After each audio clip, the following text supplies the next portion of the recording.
नमस्कार, घड़ी में 9 बजने वाले हैं। वक्त हो गया है आपके favourite morning prime time show 9 बज गए का। आपके साथ हूं मैं नेहा बातम। बुलेटिन में होंगी हर वो खबर जिसका सीधा सरोकार आपसे है। बात होगी किसान आंदोलन की, कोरोना के टीकाकरण की और लंदन में फैले कोरोना के नए प्रकार को लेकर मचे खौफ की। लेकिन बुलेटिन का सिलसिला शुरू करें उससे पहले आपको कुछ झलकियां दिखा देते हैं। किसानों के आंदोलन का आज 26वां दिन है। क्रमिक अनशन से पहले किसानों के लिए फरीदकोट से पहुंचा 500 किलो बेसन के लड्डू। सरकार का न्योता क्या मानेंगे किसान? क्या है आंदोलन की ग्राउंड रिपोर्ट, ये आपको दिखाएंगे। और आपको दिखाएंगे बुलेटिन में ताजा हाल दिल्ली का। जी हां, सर्दी का सितम अब भी जारी है। आज क्या रहेगा तापमान और कैसे ठंड परेशान करेगी दिल्ली वालों को, ये आपको दिखाएंगे। और ठीक आधे घंटे बाद यानी कि सुबह 9:30 बजे 100 शहर 100 खबर।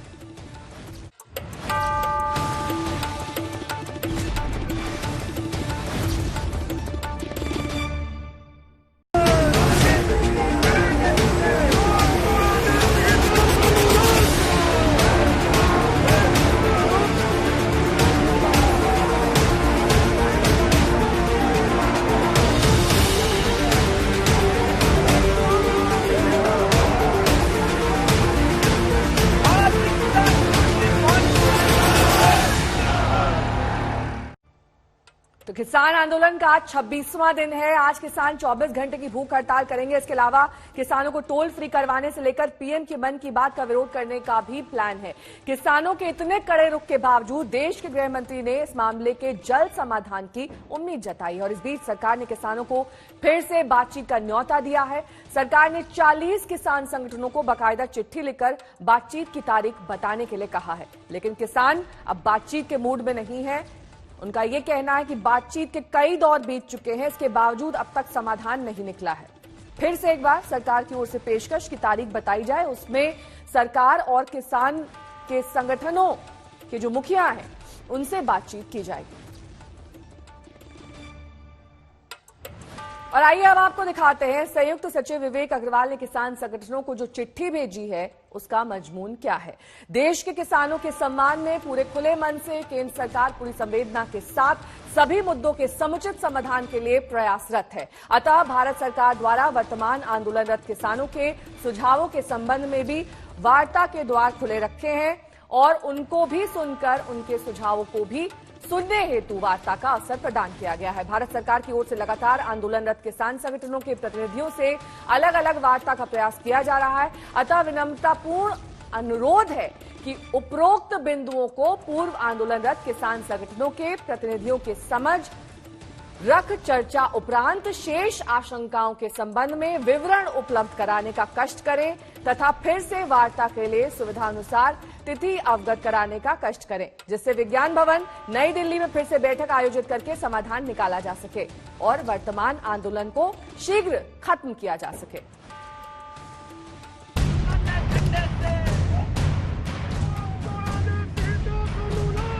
किसान जाने वाला नहीं है। हमने तो कहा भी बात करो ना, क्योंकि बात करने का कोई उनके पास में क्वेश्चन ही नहीं।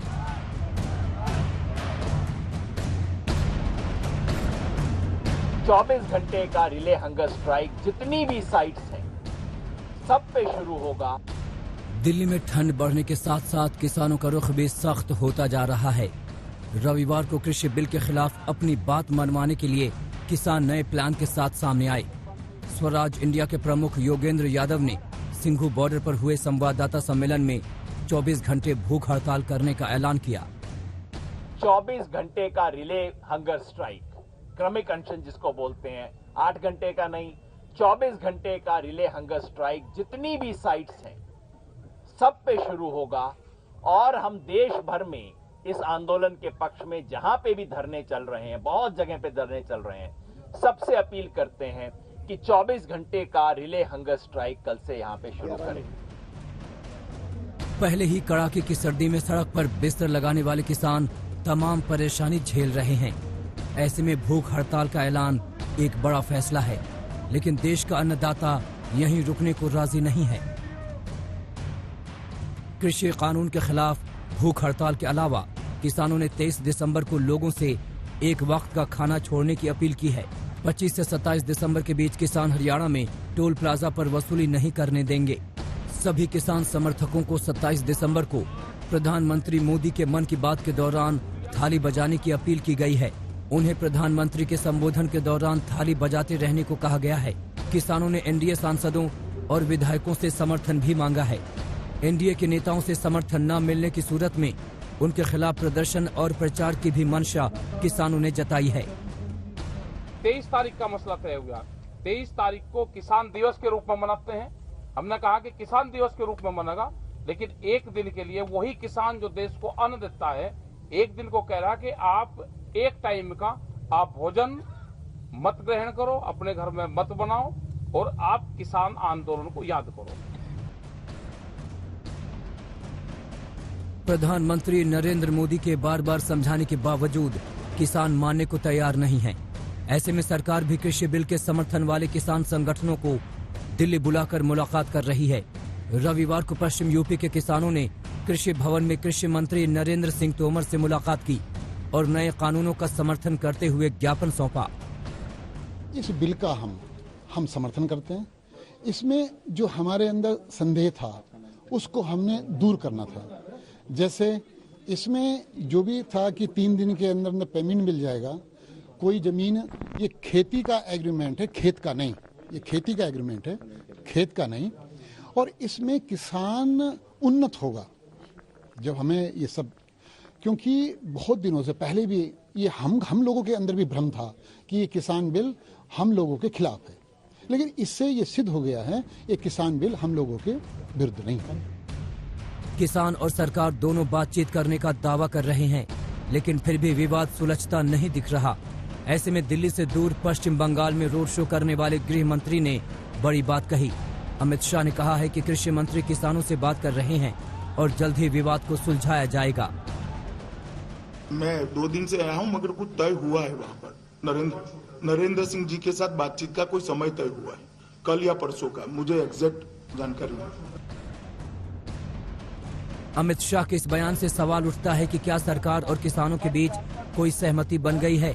क्या दोनों पक्ष अपना रुख लचीला करने के लिए तैयार हो गए हैं? देश तो यही उम्मीद करेगा कि नए साल से पहले ये विवाद खत्म हो जाए, ताकि दिल्ली की सर्दी में ठिठुरता देश का अन्नदाता सम्मान के साथ अपने खेतों में लौट जाए। आज तक ब्यूरो।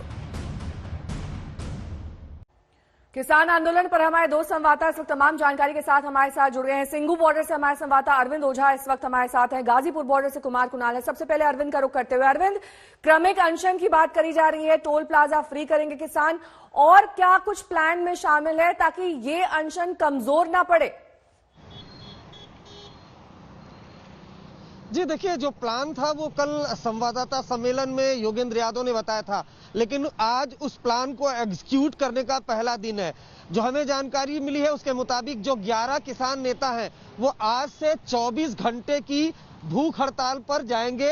अब से कुछ देर बाद वो भूख हड़ताल शुरू भी होगी, जिसमें 11 अलग अलग जो पंजाब के किसान नेता हैं वो भूख हड़ताल पर जाएंगे। उसके बाद जब ये 24 घंटे का ये जो 11 नेता है, किसान नेता, 24 घंटे का जब इनका भूख हड़ताल खत्म होगा तो फिर दूसरा ग्रुप इनको ज्वाइन करेगा। यानी जो प्लान कल बताया गया था उसको एग्जीक्यूट आज से किया जा रहा है। उसके अलावा 23 तारीख के बाद से जो रणनीति बनाई गई है कि टोल प्लाजा फ्री करेंगे, एनडीए के नेताओं से समर्थन मांगेंगे और समर्थन नहीं देंगे तो उसके बाद फिर उनका विरोध होगा। तो देखिए, जो बातचीत है, बातचीत का सिलसिला भले गृह मंत्री ने कहा, लेकिन अभी बातचीत का सिलसिला चाहे सरकार और किसान के बीच हो वो बनता दिखाई नहीं दे रहा है। और ऐसे में जो विरोध प्रदर्शन है किसानों का वो लगातार जारी है।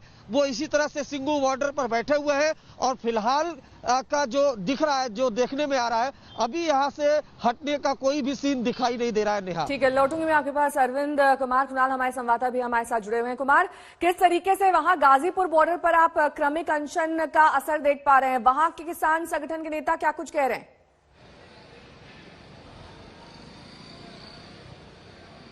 देखिए, यहाँ उत्तर प्रदेश उत्तराखंड के मुख्य तौर पर किसान हैं नेहा, और कुल मिलाकर के 23 तारीख जो चौधरी चरण सिंह का जन्म वर्ष दिवस होता है वो बहुत महत्वपूर्ण है यहाँ के लिए। उनका कहना है कि किसान दिवस पर प्रधानमंत्री भी जाएं, किसानों को, जो किसानों के नेता थे चरण सिंह, उनके समाधि पर जैसे वो मत्था टेकने गए थे गुरु तेग बहादुर सिंह जी के शहीदी दिवस पर, तो ये एक बड़ा कार्यक्रम है। उस दिन भी तमाम किसान नेता अपनी कोशिश में लगेंगे कि वहां पर आवाज बुलंद की जाए। दूसरी जो बात है कि सरकार की तरफ से क्या कुछ कोशिश है, कल भी चिट्ठी लिखी गई है किसान नेताओं को, लेकिन अभी तक उसका कोई रिस्पांस नहीं आया है। क्या आप लोगों की योजना है, आप लोग क्या आगे के लिए तैयारी कर रहे हैं, क्योंकि अभी तक तो सरकार ने बात सुनी नहीं? जब तक सरकार बात नहीं सुनेगी, जब तक किसान जो है यहाँ से नहीं जाएगा, चाहे अगला वर्ष भी शुरू हो जाओ, यहीं पर डटा रहेगा। लेकिन बातचीत करने के लिए तो सरकार ने बोला है कि आप आए बातचीत करें। सरकार बातचीत करेगी तो बातचीत करने के लिए किसान तैयार है, लेकिन सरकार बात कर तो नहीं रही। सरकार बात नहीं कर रही है, ये कहना है किसानों का नेहा। और दिक्कत ये है कि जो मांग है उस पर सरकार सहमत है नहीं, सरकार की सहमति है नहीं, और जो सरकार जो प्रस्ताव दे रही है उस पर किसानों की सहमति नहीं है, तो कहीं ना कहीं पेच फंसा हुआ है। और ठीक है, आप दोनों का बहुत बहुत शुक्रिया। कुमार कुणाल हमारे संवाददाता, अरविंद ओझा हमारे संवाददाता, दोनों अलग अलग बॉर्डर से जानकारी देते हुए कि आज से 24 घंटे की भूख हड़ताल पर किसान नेता जाएंगे, इसकी शुरुआत आज से हो जाएगी। बहरहाल आगे बढ़ेंगे, बात करेंगे दिल्ली की ठंड की। रिकॉर्ड तोड़ रही है ठंड, लेकिन किसान इस ठंड में डटे हुए हैं। क्यों ठंड अभी तक उनके हौसले को कमजोर नहीं कर पाई है, सवाल का जवाब ढूंढने के लिए आज तक की टीम सिंघू बॉर्डर और टिकरी बॉर्डर पर पहुंची, तो हमें किसानों को शक्ति देने वाले नए औजारों का पता चला।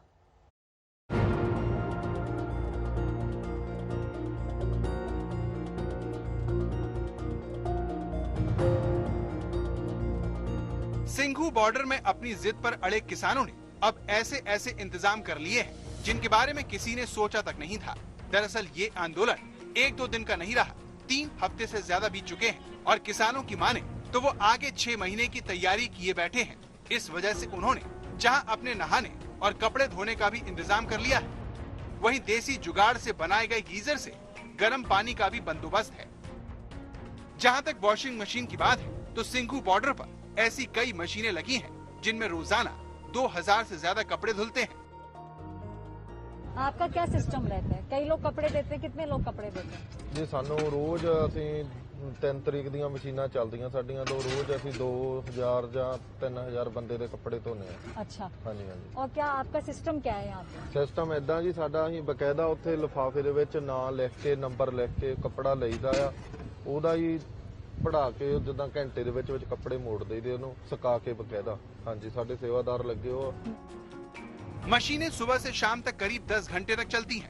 इनके लिए जनरेटर से बिजली और टैंकरों से पानी का बंदोबस्त किया जाता है। कपड़े लेने का सिस्टम ऐसा है कि उनके गुम होने या अदला बदली होने की गुंजाइश कम है। लोग पॉलिथीन के पैकेट में अपने कपड़े, अपना नाम और फोन नंबर लिखकर दे जाते हैं। इसी तरह से कुछ दूसरी जगहों पर भी वॉशिंग मशीन लगाई गई है। यहाँ किसान खुद भी अपने कपड़े धो सकते हैं और दूसरों की मदद भी ले सकते हैं।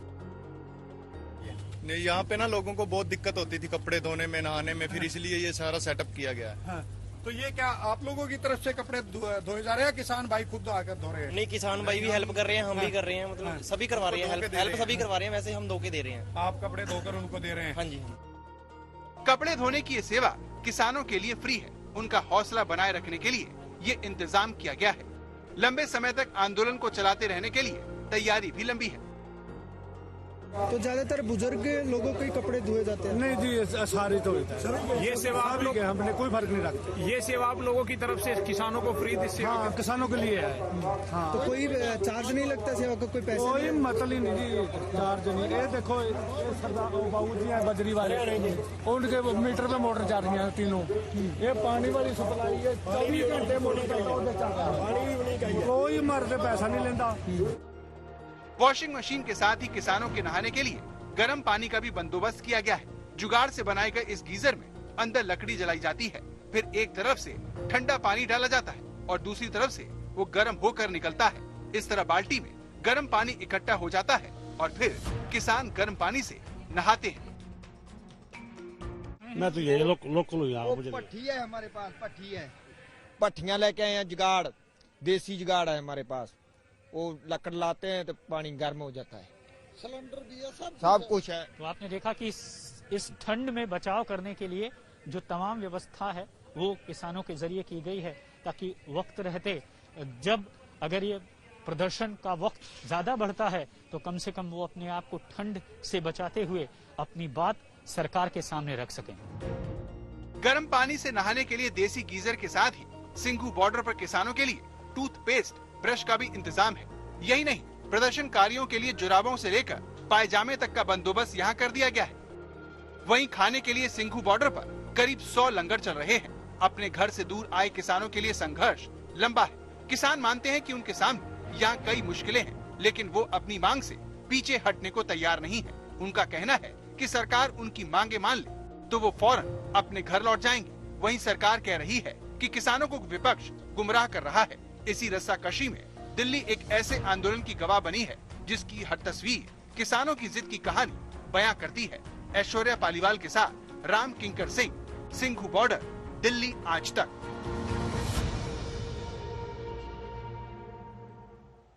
तो आपने देखा किस तरीके से सिंघू बॉर्डर पर किसान डटे हुए हैं। 23वां दिन है आज, वो अपनी मांगों से पीछे हटने को तैयार नहीं। आज तक संवाददाता आशुतोष मिश्रा ने कुछ किसानों से बात की।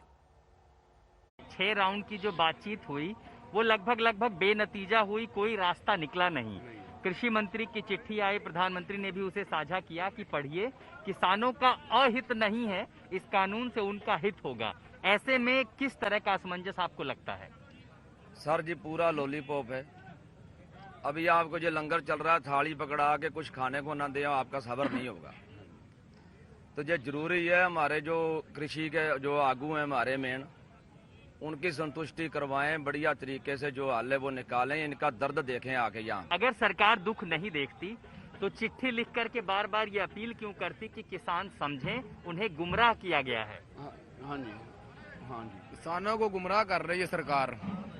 हमारे जो बड़े आदमी हैं, किसान हैं, उससे बातचीत करें, इस बात का हल निकालें, जल्दी से जल्दी हल निकालें। ठंड बहुत है, परेशान बहुत है किसान, हल निकालें जरूर। किसानों को गुमराह किसने किया है? सरकार कर रही है, मोदी सरकार कर रही है, हरियाणा सरकार कर रही है। सरकार कह रही है कि विपक्ष गुमराह कर रहा है किसानों को, किसान भोले हैं। हमारे सूझवान आदमी हैं किसान भाई, जो पूरे सूझवान है, उससे बैठकर बातचीत करें। जब हमारे किसान गलत है तो हमारे किसानों को गलत किया जाए, जब मोदी गलत है तो मोदी को गलत किया जाए। अब तक जितनी बातचीत हुई है ये तो तय है कि सरकार पीछे हट नहीं रही है। किसान कह रहे हैं कानून वापस लीजिए। अब तक जो बातचीत थी वो वही हुई, तो अगर नए दौर की बातचीत शुरू होती है तो नया क्या निकलेगा?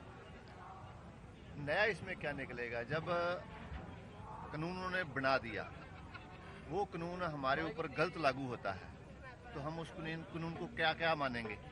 जब वो है ही गलत तो हमारे ऊपर थोपेंगे तो हम उसको एक्सेप्ट नहीं करेंगे, तो क्या होगा? फिर तो तनातनी होगी ना। सरकार अपनी अड़ी पे, जिद पे अड़ी हुई है कि हमने तो लगा दिया है जो लगा दिया है। क्या किसान कानून की बारीकियां या जो सरकार संकेत देना चाहती है वो समझ नहीं पा रहे हैं? बिल्कुल बिल्कुल ऐसा है कि अब आपको पता है कि जितने भी मंत्री हैं, चाहे वो कृषि मंत्री तोमर जी हैं, अमित शाह गृह मंत्री हैं, राजनाथ है, जो भी है, किसी ने भी आज तक कोई किसानों की जथेबंदियों के साथ मिलकर कोई बात नहीं की। वो अपने आगे अधिकारियों को भी मुलाकात तो हुई। देखिए, किसानों का गुट गया था राजनाथ सिंह से मिलने के लिए भी, अमित शाह की भी मुलाकात हुई किसान के प्रतिनिधियों से, जो कृषि मंत्री वो तो लगातार मुलाकात तो होती रही। मुलाकात कर रहे हैं, लेकिन मुलाकात के अंदर बात तो यही रख रहे हैं ना कि जो हमारे कानून बनाए हैं वो आपके लिए फायदेमंद है।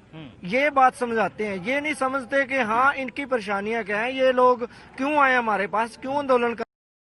दिल्ली बॉर्डर पर आंदोलन करने वाले किसानों में महिलाएं, बच्चे, बुजुर्ग सभी शामिल हैं। सवाल यह है कि खून जमा देने वाली सर्दी में ये लोग रात कैसे गुजार रहे हैं। इस सवाल का जवाब खास किस्म के टेंट हैं जो किसानों को न सिर्फ सर्दी से बचा रहे हैं बल्कि उन्हें हौसला भी दे रहे हैं।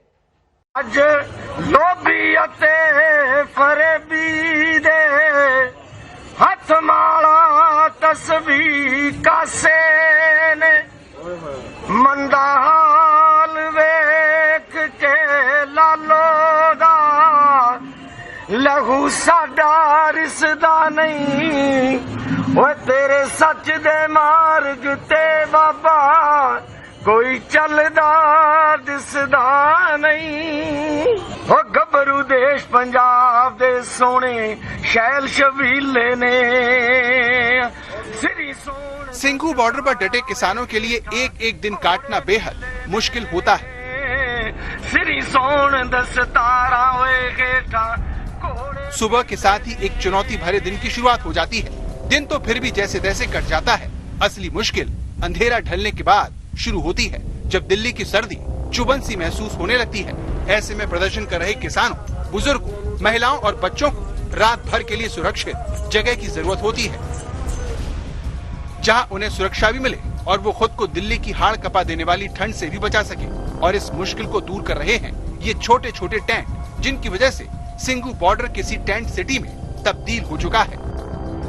ये टेंट हेमकुंड फाउंडेशन की तरफ से किसानों को दिए गए हैं, लेकिन इनमें महिलाओं और बुजुर्गों को प्राथमिकताएं दी गई हैं।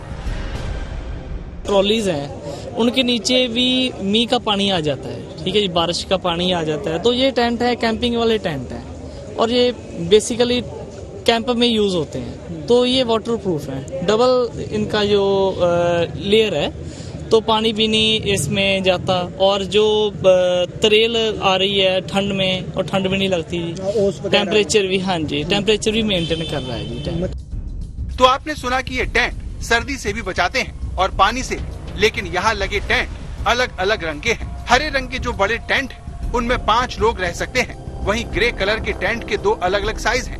एक बड़े ग्रे टेंट 3 बड़े लोग और बच्चे रह सकते हैं। वहीं दूसरे आकार के टेंट 2 बड़े लोग और बच्चे रह सकते हैं। आंदोलन के लिए आई महिलाएं अब यहाँ बेहतर महसूस कर रही हैं। मैं अपने बच्चों के साथ आई हुई हूँ, अपना किराया खर्च के आई हूँ, कोई मुझे 100 रुपया नहीं दिया गया। और अपने घर से मेरा जो जितनी मेरी हैसियत थी, मैं 1 किलो आटा लेके आई हूँ, वो लंगर में मैंने डाला है। वो सिर्फ हमने मोदी जी को सिर्फ हम मोदी जी को आपके जरिए ये मैसेज देना चाहते हैं कि कोई उग्रवादियों का कोई पैसा नहीं आ रहा, इसमें कोई उग्रवादी फंड नहीं दे रहे हैं। यहाँ पे आम लोग, किसान लोग और यहाँ तक के दिल्ली के भी जो लोग सुबह शाम यहाँ लंगर खा के जाते हैं, छोटे छोटे बच्चे लोग फैक्ट्रियों में जो आ रहे हैं, जा रहे हैं, वो भी सब यहाँ पे हमें सपोर्ट कर रहे हैं। सिंघू बॉर्डर पर शुरुआत में ऐसे 100 टेंट लगाए गए थे। इसके बाद से उनकी संख्या लगातार बढ़ती जा रही है। 150 से 200 तक टेंट लग चुके हैं। वहीं किसानों ने अपने ट्रैक्टर की ट्रॉलियां और ट्रकों को पहले से ही अपना घर बना रखा है। कुछ टेंट के ऊपर सोलर पैनल तक लगे हैं। 2 तरह के टेंट आपको यहाँ पर दिखाई देंगे। एक जो सिंपल, जो कि आमतौर पर घरों में लगता है, धूप से बचाता है, और साथ ही साथ जो दूसरे टेंट हैं वह अपनी तरफ के अनोखे हैं। और दरअसल ये ट्रॉलियां हैं और इन ट्रॉलियों को बाकायदा टेंट में परिवर्तित कर दिया गया है, ऊपर से मोटा तिरपाल लगा करके, और कोशिश की जा रही है ताकि उसमें से जो बाहरी हवा पानी है वो न घुस पाए। और ऊपर देखिए सोलर चार्ज भी लगाया गया है ताकि उसका इस्तेमाल किया जा सके अपने टेक्नोलॉजी से संबंधित, यानी मोबाइल को चार्ज करने, लैपटॉप को चार्ज करने और व्हाट्सएप जैसे दूसरे तमाम संदेश भेजने के लिए। किसानों ने टेंट नुमा ट्रॉलियों में वो सारे इंतजाम कर लिए हैं जो आम तौर पर घरों में होते हैं। यहीं वो रहते हैं और सोते हैं। इन्हीं में भजन कीर्तन भी कर रहे हैं। किसानों का कहना है कि उन्हें सर्दी बर्दाश्त करने की आदत वैसे भी है। दिक्कत हमें कोई नहीं है, प्रॉब्लम कोई नहीं है। हम सब ये सारे किसान हैं, ठंड में भी रहने लिए तैयार रहते हैं। हर वक्त काम ही हमारा ऐसा है, हमें कोई ठंड से प्रॉब्लम नहीं है। हम जहाँ तक बैठना पड़ेगा तो बैठने के लिए सभी किसान तैयार है। हम जी 26 तरीक ਨੂੰ आ गए थे इधर मोगा जिला साडा ते बाघा पुराना साडी तहसील आ ते पिंड साडा कोटला मेहर सिंह वाला। आप क्या चाहते हो, सरकार को क्या करना चाहिए? सरकार को मानना चाहिए जी, ये को मानना चाहिए। जो कानून है ना 3, ये मानना चाहिए। इतने टाइम हो गया, इतनी संघर्ष बहुत लंबा हो चुका ते और बाकी विदेशों के विच भी इहदा पूरा यानी बोलबाला हो गया, अभी मानना जाना चाहिए इसको। आपको उम्मीद है सरकार आप लोगों की बात मानेगी? ये हमारी सरकार हुई फिर तो मानना चाहिए। ये कोई पाकिस्तान era वगैरह कोई और चीन का कोई प्रधानमंत्री हो तो असीं कह नहीं सकते। हमारे देश का प्रधानमंत्री आ, हम लोगों ने बनाया, सानू उम्मीद है भी पूरा मनेगा। यार मनने वाली किहड़ी गल नहीं, साडा कानून आ, साडे भलाई वास्ते आ, मनना चाहिए। सिंघू बॉर्डर पर इस वक्त करीब 10,000 से ज्यादा किसान हैं। किसान आंदोलन की अगुवाई पंजाब और हरियाणा के किसान कर रहे हैं, लेकिन दूसरे राज्यों के किसान भी यहाँ दिख जाते हैं। किसान मानते हैं कि संघर्ष लंबा खिंच गया है और उनकी मांग अब मान ली जानी चाहिए, लेकिन ऐसा नहीं होता तो वो अपने संघर्ष को आगे तक ले जाने के लिए भी तैयार है। ऐश्वर्या पालीवाल के साथ राम किंकर सिंह, आज तक। सरकार को चिट्ठी लिखने के बाद किसानों ने ऐलान कर दिया है कि वो कृषि बिल के विरोध में भूख हड़ताल करेंगे। 25 से 27 दिसंबर के बीच हरियाणा में टोल नहीं देंगे। इस बीच गृह मंत्री अमित शाह के एक ताजे बयान से इस आंदोलन के खत्म होने की उम्मीद बढ़ गई।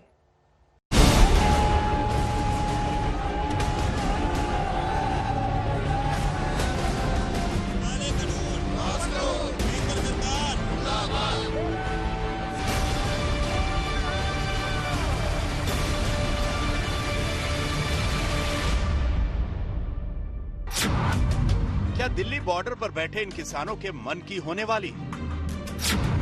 क्या सरकार और किसानों के बीच बात बनने वाली?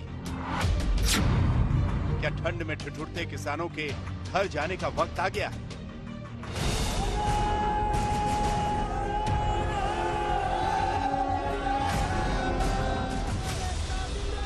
दिल्ली में बैठे किसानों से जुड़े इन सवालों की वजह पश्चिम बंगाल में गृह मंत्री का ताजा बयान है, जिसमें उन्होंने किसान आंदोलन को लेकर बड़ी बात कही है। मैं 2 दिन से आया हूं, मगर कुछ तय हुआ है वहां पर। नरेंद्र सिंह जी के साथ बातचीत का कोई समय तय हुआ है, कल या परसों का। तो क्या जिस हल का इंतजार देश कर रहा था उसका ब्लूप्रिंट तैयार हो गया है? क्योंकि अभी तक दोनों अपनी बातों पर अड़े हुए थे। 24 घंटे का रिले हंगर स्ट्राइक जितनी भी साइट्स हैं सब पे शुरू होगा। सरकार और किसानों के बीच मामला सुलझ नहीं रहा। 25वें दिन भी आंदोलनकारी किसान डटे हुए हैं। सरकार समझा रही है, मगर किसान अड़े हुए हैं। अब किसानों ने ऐलान किया है कि सोमवार को भूख हड़ताल करेंगे और 25 से 27 दिसंबर को हरियाणा के टोल प्लाजा फ्री कराएंगे।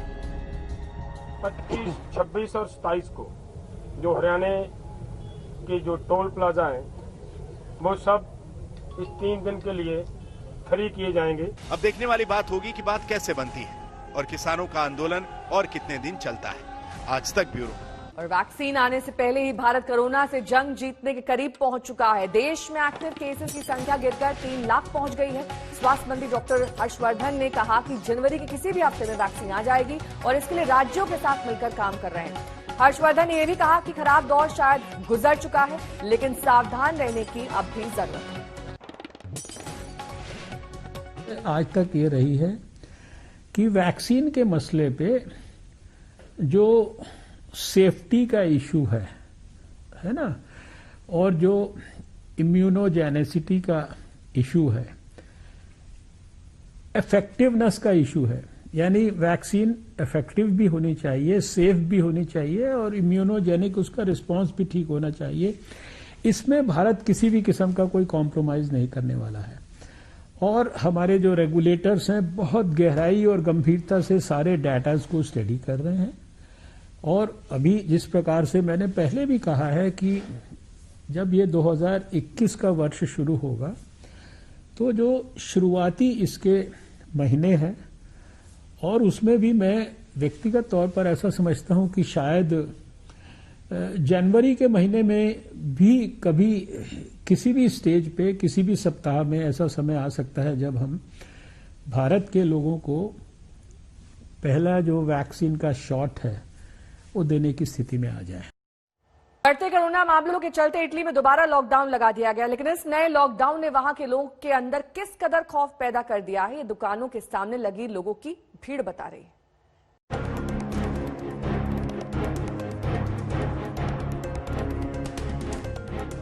हर जगह भागम भाग, कोई खरीद रहा है कपड़े तो कोई कर रहा है क्रिसमस की शॉपिंग। दुकानों पर लगी लोगों की ये भीड़ इटली की राजधानी रोम की है, जहां लॉकडाउन लगने से पहले कुछ ऐसा नजारा दिखा। सरकार ने लॉकडाउन की बात क्या कही, दुकानों पर लोगों की भीड़ टूट पड़ी। कोरोना की रोकथाम के लिए इटली की सरकार ने क्रिसमस और नए साल पर लॉकडाउन लगाने की घोषणा की है। इस घोषणा का नतीजा ये रहा कि लोगों ने सोशल डिस्टेंसिंग को बिल्कुल नजरअंदाज करते हुए क्रिसमस और नए साल की खरीदारी शुरू कर दी। हालांकि इन खरीदारों में कई ऐसे भी लोग थे जिन्हें भीड़ और भारी मांग के चलते अपनी जरूरत की चीजें खरीदने में काफी मशक्कत करनी पड़ी। क्रिसमस के चलते 24 दिसंबर से 27 दिसंबर तक पूरे देश में लॉकडाउन लगाने की घोषणा की गई है। साथ ही नए साल को देखते हुए 31 दिसंबर से 3 जनवरी तक लॉकडाउन लगाने का फैसला लिया गया है। नए प्रतिबंधों के मुताबिक देश में स्कूल और गैर जरूरी कारोबार इस दौरान बंद रहेंगे। उम्मीद की जा रही है कि इस नए लॉकडाउन से कोरोना के बढ़ते ग्राफ में कमी आएगी। अगर कुल मामलों की बात की जाए तो यहाँ 19,38,000 से ज्यादा मामले सामने आ चुके हैं।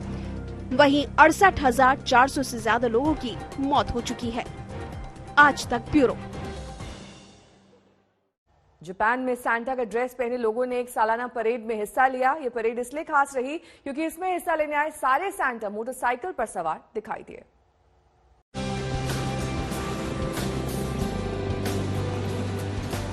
सड़क पर फर्राटे भरती मोटरसाइकिलें और इन मोटरसाइकिल पर बैठे सांता। तस्वीरें जितनी दिलचस्प है उतना ही खूबसूरत है इस तस्वीर के पीछे का कारण। तस्वीरें जापान की है जहां एक दो नहीं पूरे 100 सांता टोक्यो की सड़कों पर मोटरसाइकिल चलाते नजर आए।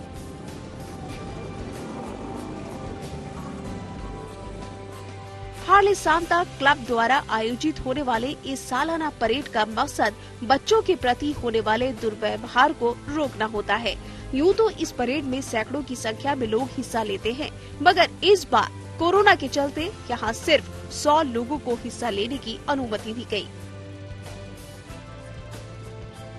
परेड के बाद हार्ले डेविडसन चलाने वाले ये बाइकर्स बच्चों के पास पहुंचकर उन्हें मिठाइयां और गिफ्ट बांटते हैं। आपको बता दें, जापान उन देशों में से एक है जहां बच्चों के प्रति होने वाले वारदात दूसरे देशों की तुलना में कहीं ज्यादा अधिक है। पिछले साल से अगर तुलना की जाए तो इस साल यहाँ आंकड़ा 20% ज्यादा है। आपको बता दें, इस तरह के परेड का आयोजन पिछले 10 सालों से लगातार जापान के हार्ले डेविडसन चलाने वाला ये ग्रुप करता आ रहा है। आज तक ब्यूरो। रूस के लोगों पर क्रिसमस का खुमार चढ़ना शुरू हो गया है। मॉल हो या सड़क, हर जगह लोग खरीदारी करते दिखाई दे रहे हैं। लेकिन इन सब के बीच चिंता की बात यह है कि यहाँ कोरोना बेकाबू रफ्तार से बढ़ रहा है।